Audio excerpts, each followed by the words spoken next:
So thank you. And thank you for coming back, some of you. And there are also some of you visiting now for the first time. I won't make a recap from last week because many of you were there and we have a video. So you can just watch the video if you're interested in knowing a little bit what we talked about back then. This week we will go a little deeper, basically on the same topic, because we talked about the Temple of Light and what that actually really, how that manifests itself. So, but this time it will be very much connected to that topic, and we thought of like diving straight in. But this evening, the plan is to talk about where and when do we find the Promised Land. We also will talk about a knowledge of the Gnostics that not everybody is aware of, but that very much connects with our modern way of thinking and seeing things, which is very interesting, I believe at least. And yeah, so I have said before that we would talk about 7 stages of enlightenment as we find this in the life of Christ. But now I have to be honest, I'm not really sure if we'll make that, because we try also not to make it too long. But we'll see at the end, maybe like shortly, that I can go into it, and if it's not too much, like, but let's just see how that falls.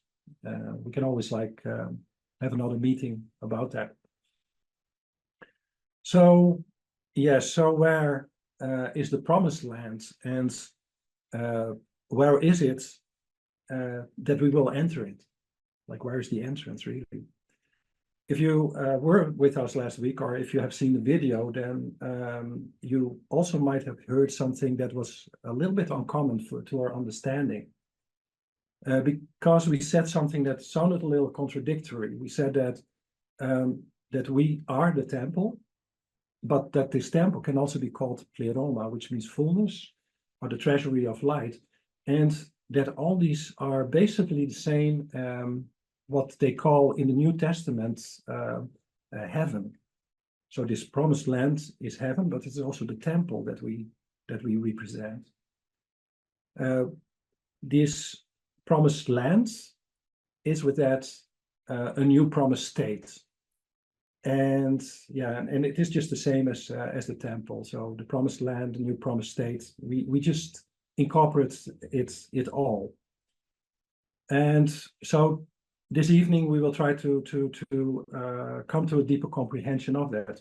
We hope to really like to understand the intricate significance of this inner temple, and also of this what we call the Promised Land now, but what we can also call heaven, or yeah, we'll go more into that soon. So clearly we have to become the Promised Land ourselves, or at least we have to become a certain expression of it. And when we manage to come to that state of the Promised Land, so to say, then our body is fulfilling its highest expression of this Promised Land. It comes to a state of being a pure temple of light, and then it is a temple that is structured to the laws that infect to the order of the Promised Land. So it is of a different order. It is not of our universe. It's not of the order that we know. It is of a higher order, with also higher laws behind it, higher dynamics behind that whole field of existence.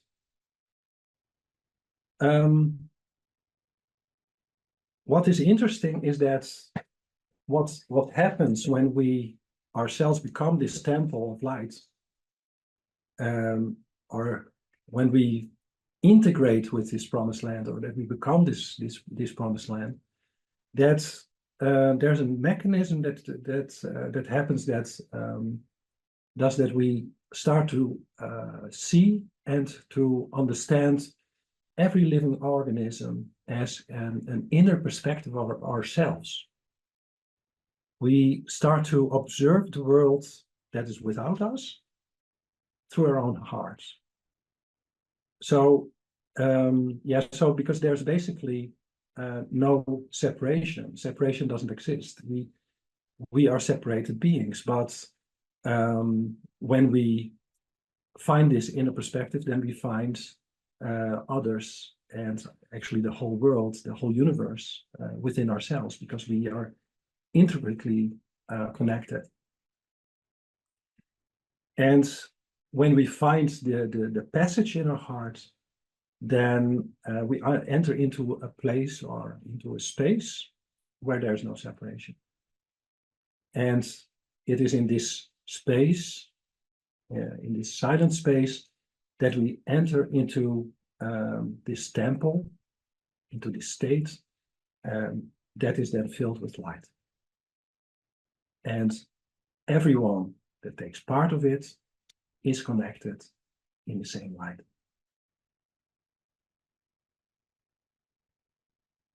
And what happens to us when we are in this unified space that is filled with light, that's filled with peace, that's filled with renewing energies? What happens in that unified space is that the personality of the other person doesn't matter so much to us anymore, because the personality has been transcended in the process. We have learned to accept others unconditionally as they are, and see them in their spiritual or in their soul existence. And when we find through our own processes that everyone is in their deepest essence part of the same light that we are also part of, then a completely new world opens for us.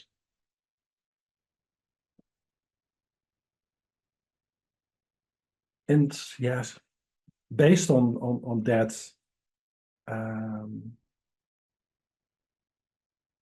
on that new realization, on that light that we carry within ourselves, that deep,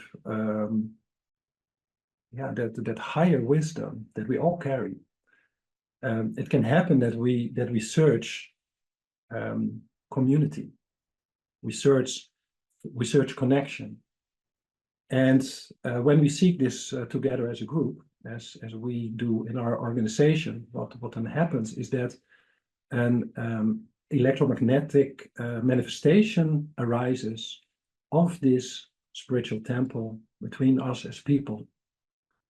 And this is actually something that happens now too. This happens every time when we connect together. Because when we are connected in one field that is connected to the kingdom of the light, then there is a manifestation of the temple that we have between us. And that temple is of the same structure as the temple that we have within us, which is our original state to which we belong. So we can, in a way, see it as like that this temple that is the unified temple that we are in together. That temple in its fullest expression, this energetic temple, this electromagnetic temple, is in its fullest expression aligned to the original state to which we belong. So there is then also an enhanced chance for understanding it and for recognizing it. And what happens also in this mysterious temple is that we all contribute through our focus and with our connection. And what happens is that we all contribute with our particular part of the temple that we have realized. So our little part that matters for the whole, because everything that we internalize and assimilate together becomes part of the temple field that we built, because our inner temple is of the same structure. And we are all, every one of us, is a spiritual building block of that structure of the temple. So what we are building in our inner silence, when we come to that silence, and that the temple comes to manifestation, that temple is of a way bigger manifestation than the sum of its parts, the sum of the people participating. And so then we take, what happens is that we take our rightful place in this inner temple that is also outside of us. And when we are in this temple, what happens is that we are supported by those who are stronger in the parts where we maybe lack some strength ourselves, while at the same time we support others that lack the spiritual strength where we maybe have it. So this is really like a strengthening field that helps everyone. And this was also in the past, when we look back to these earlier communities and all communities that actually have existed in the past, like the reason to exist. It's not like a personal support, but this is like you could almost say like a spiritual support system that keeps everyone basically in good standing with regards to that eternal light that we are also part of. So in this spiritual temple, in this space that we find together through that inner silence, we find a collective support in which we give and we receive. And this placement of us is our way back to our original state. And then that original state that we talk about is a state of absolute freedom and a state of absolute peace without worries or anxieties. And now, that sounds all very interesting, but how on earth are we do we do this? Because like we are talking about a very big thing. We are talking about a transition. We talk about a transformation that is so enormous that we just don't understand how can we cross from this state of existing into a completely other realm, into a completely other a field of manifestation. And the Gnostics of the 3rd century, the original Christians, because we are talking about esoteric Christianity, the early Christians, they said that we can find that inner road to this temple of the spirit if we learn to bypass our inner resistances. They didn't say to ignore or any other word. They taught us to bypass our inner resistances. So when we and they added to that leads on the straight path, on the way of the midst, towards the highest manifestation of the divine here in this realm. So what happens, and what they talked about, is that when we manage to let all resistances be, that a space is left over within us that they called the treasury. And the space that is left, that is a space in which, like we said before, all distinctions between everyone fall away, because it does not have to do with the personality anymore. We are talking about a pure soul state. And a wonderful thought of this is that every one of us will be someday fully part of that expression that is full of all, including love. That is that pleroma, that treasury, that fullness to which we originally belong. It is it is written, it's a given that we will return back to that. But we are all in charge of how directly we return. So when we ask the question, where is the promised land, then we know already that it's here and now. That the promised land is through us. And the more of us that go this path and enter into this state of the promised land, in this state of renewal, also the bigger its rising on earth will be, and bringing humanity some, you could say, common sense of the soul. So when we talk about the promised land, or the like a new time of the or heaven returning on earth, then it is through the communal action of souls that go on that path and that raise we could say, the vibration in the sense of humanity, so that they become aligned with the soul, and that they start to develop their ways based on soul quality. And that would be, of course, a very good thing.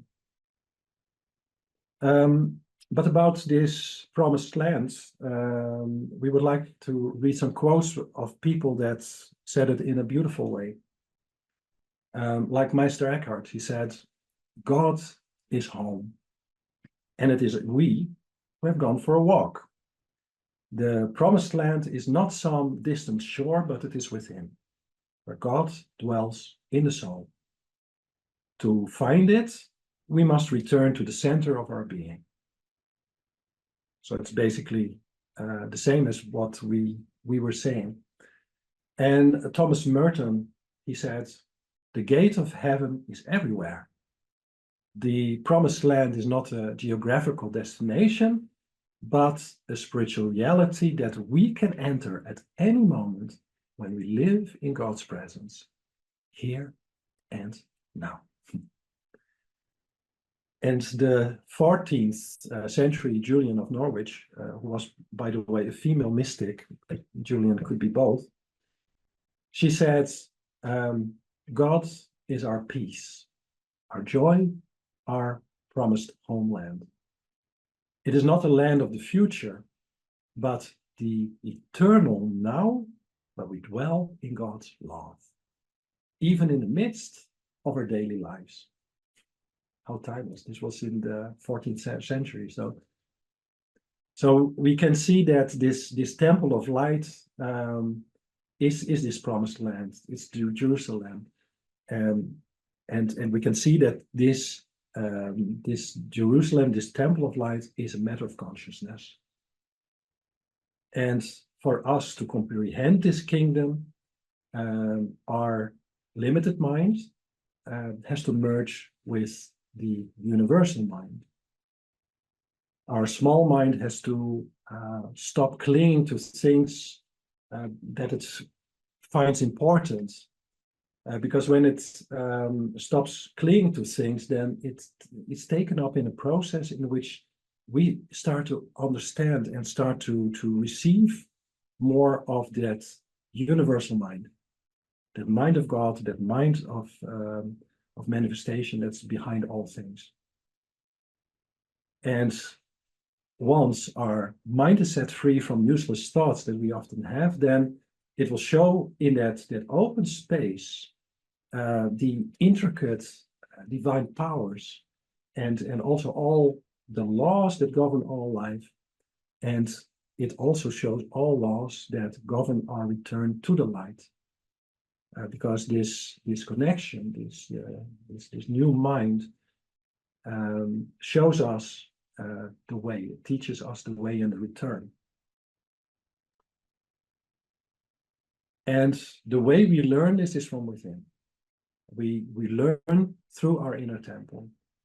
And we learn that there is a pure structure, a pure renewed essence, a pure renewed being that has to be erected in our most natural and in our most silent state. But now we come really to the point that it all revolves around. So this is really a point of attention, because when our mind is instead filled with all things that are of a passing nature, then there is no way that our mind can be filled at the same time with what we call universal consciousness. Because the space of our mind, there is only one space, or two spaces, or many spaces, but they're clearly occupied by something else than universal wisdom and the universal laws. And with this, we come then back to early Christian Gnostic teachings about the archons. According to the early Christian Gnostics, our mind is occupied or in a way invested by what they called archons. And what they called archons in the past, for almost 2000 years ago, we can call psychological complexes today. And this is also something that has been studied, these correspondences between Gnosticism and psychology. So what happened in the 3rd century, and we talk about a very long time ago, they taught exactly the same things that we are struggling with today, but they just used different words. And the clear message that they gave in their time was like we said before, it was like not to adhere to these archons, not to identify with them. So, which actually meant not to identify with the thoughts, not to identify with the ideas that we might have. So to come to non-identification. And with this, we also, because like the mind is such so it plays such an important part in this. So we thought also to go a little bit deeper, even because these teachings were directed at certain kinds of people, and those were in general people who were, like people who were struggling in life with complexes. People who did not have it easy, just like we might also not have it easy, let's say in a psychological sense. So what they did in those times was to really like try to show what these different powers are. How do they catch us? How do they keep us in their spell? And how can we get free from them? So in our words, in our modern words, that would mean how can we go past these dynamics that are, for example, coming from trauma? How can we go past frustrations? How can we pass by depressions and other psychological struggles? Because those are real. And we all have them, and we all had them. It was not an uncommon thing. People had a hardship all the time. And we all have one of these complexes. Maybe we've got several of them. So we all have these archons to deal with. And that was the mindset of the Gnostics from 2000 years ago. And this is every one of us. It was clear to them and also to us that no one is whole. Everyone is broken. And this is something that they took of course very seriously.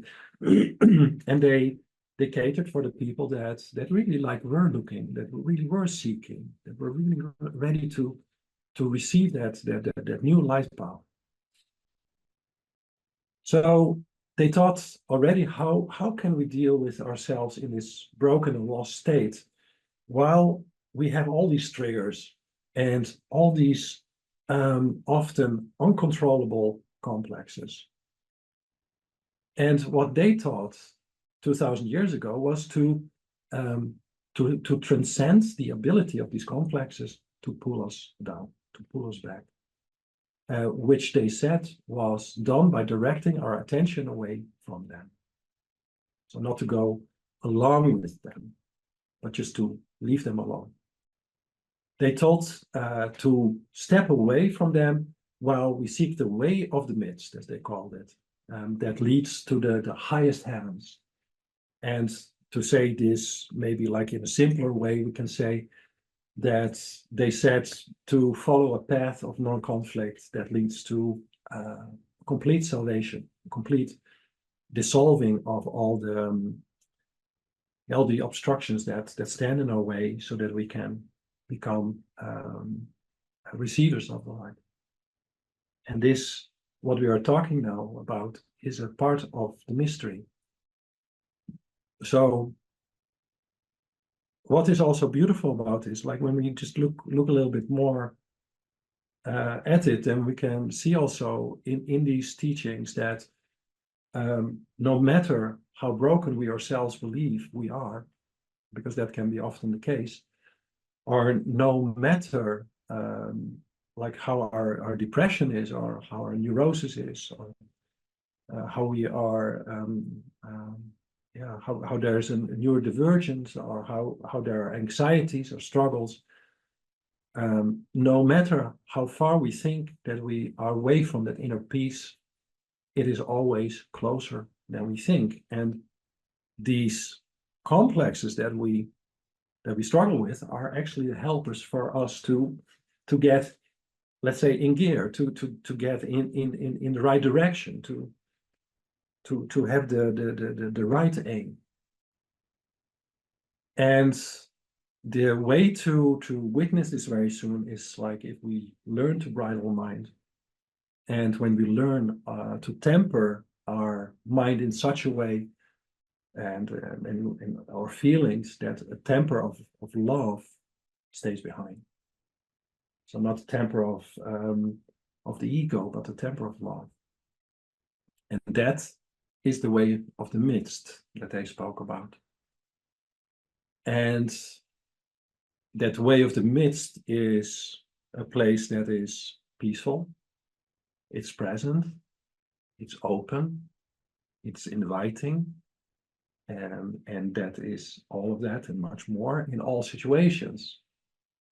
It is a state of no resistance. It's a state of easiness. And with that, we come to the hardest thing for us, because it's too easy for us. We are so caught up in other things. And we will get to a point that we hope that we really get to understand what this is about. But what we said before, everyone on this path creates a unified field together that increases our capacity to comprehend what we are talking about. So if we silence ourselves now and listen with the subtlest of our attention, then that invisible image maybe will project itself more easily. But what we like to say is that this place of living silence is the same place what the Gnostic called the way of the midst. And this is the perfect balance of the middle way. And this middle way is found under the law of law. This way is basically the same as the way of Tao, or as the way of Ma'at, of the ancient Egyptians. And what way it is that it is the way of eternal cosmic harmony and order that our soul naturally responds to. There's a natural response of our soul to that harmony that is also called the Logos, which is the power that of creation that we are all part of. But we are most often quite out of balance. So we need to restore that balance in some kind of way. And we do that by keeping to this way of the midst that leads us further and further towards divine liberation. And as this path opens itself in front of us, while we align our hearts to that holy middle way of love, on which we find the eternal treasure, there we find automatically also our alignment to the highest source of all life. It is in the peace, it is in the middle way, it's in the silence that we keep, that we find the treasure, and that we find our alignment to this highest source of all life. But where it revolves around now is that this spiritual power, this universal mind, this higher understanding, this gnosis will not be there for us when we don't make practical changes. When we would look at our path as a bridge to the light, then we can conclude that this bridge is not built by how much knowledge we have acquired, but by how many frustrating thoughts and irritations we have managed to let be in our life. Our path or our bridge is strengthened every time when we watch our temper and when we let our first maybe not too kind reaction be. This bridge is made even much stronger each time when we manage to keep our hearts still and in peace during some kind of conflict or situation. And we together, and we all for ourselves, can strengthen this bridge further when we ignore that nagging thought that tries to claim our brain over and over again. And above all, this bridge is restored when we think about how to restore peace in our own hearts, and of course also in the hearts of all others. And what you might understand from this is that from these changes, when we make these changes, when we react with that space, what happens is that our internal energy changes, and that we start to make peace. And what happens is that we start to drop our negative thought patterns. What happens is that we let overthinking be. And this all happens in this, where, like, in the state where we observe our own reactions to others. And with this more pure energy, we become receptive for the light. And what happens is that we bypass our complexes. We bypass these archons, and we become part of the divine logos. So we become part of the divine stream that flows out from the highest mystery, which is the unknown God. So this has taken quite some time. So I think that we maybe leave the part about the 7 stages. We can talk about it later if there is an interest for that. But I think the most important thing for us now to comprehend and to think about and to keep in mind is like, what can we do practically in our own lives to neutralize our reactions, to come to peace, to come to stillness, and to keep that, keep that as a state, and not to lose that with the least thing happening in our lives, that we can have that field within ourselves of peace, that touches others and also brings peace to them. So let's talk about that. Thank you.